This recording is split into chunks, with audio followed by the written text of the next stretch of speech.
Great to be back in Tampa Bay. I'm happy to be joined here by our two great representatives, Toledo and Beltran. Also have Dr. Larry Antonucci, who's the CEO of Lee Health, based in Southwest Florida. We have Lou Castoria, Betsy Palmer-Bigler, Jeff Randall, and Charles Craig, and those four are going to provide some testimonials about receiving monoclonal antibody treatments from our state site. As many of you know, as Florida faced a COVID Delta wave, we had hospital admissions escalating. We saw a big gap in knowledge of this early treatment. And so we worked to fill that gap, one by increasing knowledge. And while hospital systems like Larry's at Lee Health and here in Tampa at Tampa General had been embracing monoclonal antibodies really since they were given emergency use authorization at the end of 2020, many physicians did not know about it, and it was not something that was being utilized to the fullest extent. So we saw that gap. We saw that folks were testing positive. We saw the admissions escalating, and we wanted to provide help for people. So we started talking more about the notion that COVID is a treatable illness, that there is an ability to get early treatment, and if you do it early in the form of monoclonal antibodies, the track record has been very, very good. And so we worked in August to expand that message, but also to expand access. And so we stood up over 25 different sites throughout the state of Florida, including one right here in Hillsborough County. We did one in Pinellas, Manatee, Pasco, all up and down the state. Many of those, or all of those, could see over 300 patients a day.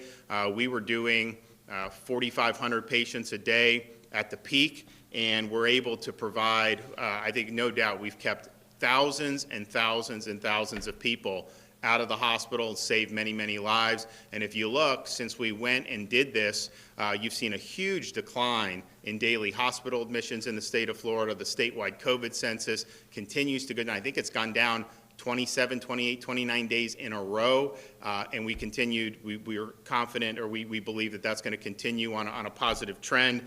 And so this early treatment does work, and it's something that we wanted to make available for Floridians. We were excited a few weeks ago when President Biden said that the federal government was going to be increasing the shipments of monoclonal antibodies to the states by 50%, because we had been using it to great success. This is a thing that obviously I was out promoting it and letting people know it was there, not forcing anyone to do it, it's their choice. But what's very powerful with this is when you have folks who are COVID positive, particularly are a high-risk population, and they sometimes feel really, really bad. They go in, they get the treatment, and then the testimonial about how effective it was. So then they tell their friends, family, neighbors, hey, get this. If you get COVID, get it. It worked for me. And that really, I think, did more than anything to raise the awareness. And so we've seen other states mimic what Florida has done. I get people writing into the governor's office from other states thanking Florida for putting this on the radar, because they had not heard of this in many other parts of the country, just like there was a deficit of knowledge about it here in Florida. So we were really excited to hear a 50% increase, because this is a treatable illness. It was something that people had not been discussing the way they needed to. And here we thought, man, what Florida is doing, that's going to be happening all over the country, and we're going to continue with what we're doing. Instead of increasing by 50%, HHS seized control of the Regeneron nationwide, decided that it would dictate how many doses would be available statewide, not just for state sites, but including the hospitals. And so they had a dramatic reduction in the amount of Regeneron, and they're reducing it even further for this upcoming week. So to put it in perspective, the most recent shipment that we're scheduled to receive for the entire state of Florida is a little less than 18,000 doses of Regeneron. Our state sites, just a few weeks ago, were doing well over 30,000 doses just in our sites. That doesn't even include any of the hospitals. So not only have they cut dramatically from what we were using, they're now saying this is also what the hospitals get as well. So we're in a situation where we have to now send to the providers that need it. So statewide in Florida, where we had 45,000 doses a week just a few weeks ago, we're now less than 18,000 doses of Regeneron, so we have to provide to Lee Health, we have to provide to Tampa General, and we have to provide for our sites. And that's not a good situation to be in. That is not a 50% increase. That's a dramatic reduction. And I would hate to see somebody who really could benefit from this treatment not be able to have access to it when we know that the track record has been very, very positive, not just in the clinical data and real-world data, and of course Florida being the most recent example where you see thousands and thousands of people being kept out of the hospital. So cutting the medication to Florida and other states is wrong.